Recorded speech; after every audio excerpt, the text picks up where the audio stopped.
വടക്കേ ഇന്ത്യയിലെ നിരവധി ഗ്രാമങ്ങളെ ഭീതിയുടെ മുൾമുനയിൽ നിർത്തിക്കൊണ്ട് വിവാഹത്തെ ഒരു മറയാക്കി ലക്ഷങ്ങൾ തട്ടിയെടുത്ത ലുട്ടേരി ദുൽഹൻസ്, അതായത് കടന്നുകളയുന്ന വധുക്കൾ എന്ന വൻ തട്ടിപ്പ് സംഘം പിടിമുറുക്കിയിരിക്കുകയാണ്. ഹരിയാനയിലെ ഒരു ഗ്രാമത്തിലെ ആളുകൾ മധുരമുള്ള പാൽച്ചായ കുടിക്കുന്നത് പോലും നിർത്തിക്കൊണ്ടുള്ള ഒരു അസാധാരണ പ്രതിഷേധത്തിലേക്ക് എത്താൻ കാരണം ഈ സംഘത്തെക്കുറിച്ചുള്ള ഭയം മാത്രമാണ്. ഭക്തിയുടെയും വിശ്വാസത്തിന്റെയും ചിഹ്നമായ വിവാഹ ബന്ധങ്ങളെ ചൂഷണം ചെയ്ത് നടത്തുന്ന ഈ തട്ടിപ്പ് ഗ്രാമീണ സമൂഹത്തിൽ അഗാധമായ സാമൂഹിക മാനസിക ആഘാതങ്ങളാണ് സൃഷ്ടിച്ചിരിക്കുന്നത്. ഹരിയാനയിലെ ഗ്രാമത്തിലെ ചായ ബഹിഷ്കരണത്തിന് പിന്നിൽ ഒരു വ്യക്തമായ ദുരന്തത്തിന്റെ കഥയുണ്ട്.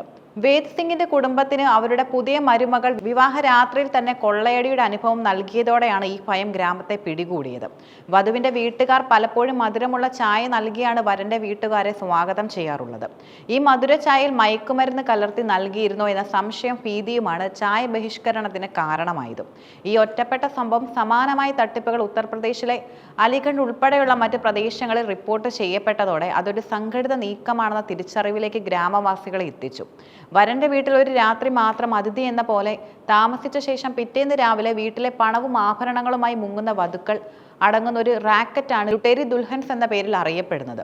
വിവാഹ മാർക്കറ്റിൽ നേരിടുന്ന പ്രതിസന്ധികളെയും സാമൂഹിക ഒറ്റപ്പെടലുകളെയും മുതലെടുത്താണ് ഈ തട്ടിപ്പ് സംഘം പ്രവർത്തിക്കുന്നത്. പ്രാഥമികമായി ഗ്രാമീണ മേഖലകളിലെയും സാമ്പത്തികമായി പിന്നോക്കം നിൽക്കുന്നതുമായ യുവാക്കളെയാണ് ഇവർ ലക്ഷ്യമിടുന്നത്. വിവാഹം വേഗത്തിൽ നടക്കാനോ നല്ല സ്ത്രീധനം നൽകാനോ കഴിയാത്ത യുവാക്കളാണ് ഇവരുടെ എളുപ്പമുള്ള ഇരകൾ. സോഷ്യൽ മീഡിയ വഴിയും ഫോൺ വഴിയുമാണ് റാക്കറ്റ് യുവാക്കളെ ബന്ധപ്പെടുന്നത്. വിവാഹം കഴിക്കാൻ ആഗ്രഹിക്കുന്ന യുവാക്കളെ കണ്ടെത്തിയ ശേഷം സുന്ദരികളായ യുവതികളുടെ ചിത്രങ്ങൾ കാണിച്ച് വലയിലാക്കുന്നു. ഈ തട്ടിപ്പിന് നേതൃത്വം നൽകുന്നത് മുകേഷ് ഗുപ്ത എന്ന ആളാണെന്ന് വഞ്ചിക്കപ്പെട്ട യുവാക്കൾ മൊഴി നൽകിയിട്ടുമുണ്ട്. വിവാഹം ഒത്തുവരാൻ ബ്രോക്കർ ഫീസ് എന്ന പേരിൽ മുകേഷ് ഗുപ്ത 1.25 ലക്ഷം രൂപ വീതം യുവാക്കളിൽ നിന്നും വാങ്ങിയിരുന്നു. തട്ടിപ്പ് പുറത്താകാതിരിക്കാൻ വളരെ തിരക്കിട്ട ക്ഷേത്രങ്ങളിലോ വീടുകളിലോ ചെറിയ ഹാളുകളിലോ വെച്ച് മാത്രമാണ് വിവാഹങ്ങൾ നടത്തുന്നത്. പലപ്പോഴും വടക്കേ ഇന്ത്യയിലെ പ്രധാന ആഘോഷമായ കർവ ചൗത്ത് പോലുള്ള വിശേഷ ദിവസങ്ങളോടടുത്താണ് വിവാഹം നടത്തുന്നത്. ഈ വിവാഹങ്ങളിൽ പൊതുവെ തിരക്കും ആഘോഷങ്ങളും ഉള്ളതിനാൽ തട്ടിപ്പ് പുറത്തറിയുന്നതിന് വൈകാൻ ഇത് സഹായിക്കുന്നു. വിവാഹശേഷം വീട്ടിലെത്തുന്ന വധു ആദ്യ രാത്രിയിലോ അടുത്ത ദിവസം രാവിലെയോ വീട്ടുകാർക്ക് മയക്കുമരുന്ന് കലർത്തിയ ഭക്ഷണം നൽകി ബോധരഹിതരാക്കുന്നു. തുടർന്ന് വീട്ടിലെ വിലപിടിപ്പുള്ള വസ്തുക്കളും ആഭരണങ്ങളും പണവും കൈക്കലാക്കി അപ്രതീക്ഷിതയാകുന്നു. തട്ടിപ്പിനിരയായ സ്ത്രീകൾ ഭൂരിഭാഗവും ബീഹാർ സ്വദേശികളാണെന്നും റിപ്പോർട്ടുകൾ സൂചിപ്പിക്കുന്നുണ്ട്. ഉത്തർപ്രദേശിലെ അലിഗഡിൽ ഈ റാക്കറ്റിന്റെ പ്രവർത്തനങ്ങൾ കൂടുതൽ വ്യക്തമായി പുറത്തു വന്നിട്ടുമുണ്ട്. മുൻ മേയർ ശകുന്തള ഭാരതി നിരവധി പുരുഷന്മാർ തട്ടിപ്പിനിരയായതായി സ്ഥിരീകരിച്ചു. അലിഗഡ് സ്വദേശിയായ പ്രേതിക് ശർമ്മയുടെ അനുഭവം ഈ തട്ടിപ്പിന്റെ ഞെട്ടിക്കുന്ന ചിത്രം നൽകുന്നു. കർവ ചൗത്തിന്റെ പിറ്റേന്ന് 4.01 ലക്ഷം രൂപയും സ്വർണ്ണാഭരണങ്ങളുമാണ് അദ്ദേഹത്തിന് നഷ്ടമായത്. പ്രതിശ്രുത വധു ശോഭ കുടുംബത്തിന് മയക്കുമരുന്ന് നൽകിയ ശേഷമാണ് രക്ഷപ്പെട്ടത്. അദ്ദേഹം നൽകിയ പരാതിയിലെ വിവരങ്ങൾ ഈ റാക്കറ്റിന്റെ സംഘടിത സ്വഭാവം വെളിപ്പെടുത്തുന്നു. അവൾ എടുക്കാതെ പോയ മൊബൈൽ ഫോണിലേക്ക് ഇതേ സംഘവുമായി ബന്ധമുള്ള നിരവധി നമ്പറുകളിൽ നിന്ന് കോളുകൾ വരുന്നുണ്ടെന്ന് ഞങ്ങൾ കണ്ടെത്തി. ഈ മൊഴി ഈ തട്ടിപ്പ് ഒരു ഒറ്റപ്പെട്ട സംഭവമല്ലെന്നും മറിച്ച് വലിയൊരു ക്രിമിനൽ ശൃംഖലയുടെ പ്രവർത്തനമാണെന്നും തെളിയിക്കുന്നു. അദ്ദേഹത്തിന്റെ പരാതിയിൽ പോലീസ് അന്വേഷണം ആരംഭിച്ചിട്ടുമുണ്ട്.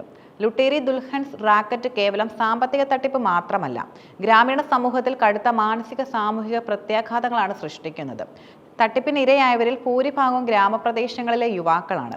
വിവാഹം നടക്കാത്തതിന്റെ സാമൂഹിക സമ്മർദ്ദങ്ങൾക്കിടയിൽ വഞ്ചിക്കപ്പെട്ടതിന്റെ നാണക്കേട് കാരണം പലരും പോലീസിൽ പരാതി നൽകാൻ മടിക്കുന്നു. ഇത് തട്ടിപ്പ് സംഘത്തിന് കൂടുതൽ സൗകര്യമൊരുക്കുകയാണ്. വിവാഹമെന്ന പവിത്രമായ സ്ഥാപനത്തിനുള്ള വിശ്വാസം ഈ സംഭവങ്ങളിലൂടെ തകർന്നിരിക്കുന്നു.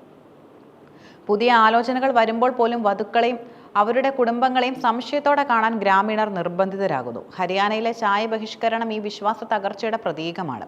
കഠിനാധ്വാനം ചെയ്ത് നേടിയ പണവും ആഭരണങ്ങളും നഷ്ടപ്പെടുന്നതിനപ്പുറം വഞ്ചിക്കപ്പെട്ട യുവാക്കൾ കടുത്ത മാനസിക സമ്മർദ്ദത്തിലും വിഷാദത്തിലുമാണ്. ഒരു കുടുംബം എന്ന സ്വപ്നം തകർക്കുന്നതിലുള്ള നിരാശയും സാമൂഹിക ഒറ്റപ്പെടലും ഇവരെ വേട്ടയാടുന്നു. ഗ്രാമത്തിലെ മറ്റു യുവാക്കൾക്കിടയിൽ ഇത്തരം തട്ടിപ്പുകൾ ഭയമുണ്ടാക്കുകയും ഇതിനായുള്ള ശ്രമങ്ങളിൽ നിന്നും പിന്തിരിയാൻ പ്രേരിപ്പിക്കുകയും ചെയ്യുന്നു. പോലീസ് ഈ കേസിൽ അന്വേഷണം ആരംഭിച്ചിട്ടുണ്ടെങ്കിലും ലുട്ടേരി ദുൽഹൻസ് റാക്കറ്റ് അതിർത്തികൾ കടന്ന് പ്രവർത്തിക്കുന്നത് നിയമപാലകർക്ക് വലിയ വെല്ലുവിളിയാണ് ഉയർത്തുന്നത്. ഹരിയാന, ഉത്തർപ്രദേശ്, ബീഹാർ തുടങ്ങിയ സംസ്ഥാനങ്ങളിലായി വ്യാപിച്ചു കിടക്കുന്ന ഈ ശൃംഖലയെ തകർക്കാൻ സംസ്ഥാനങ്ങൾ തമ്മിലുള്ള ഏകോപനവും ആവശ്യമാണ്.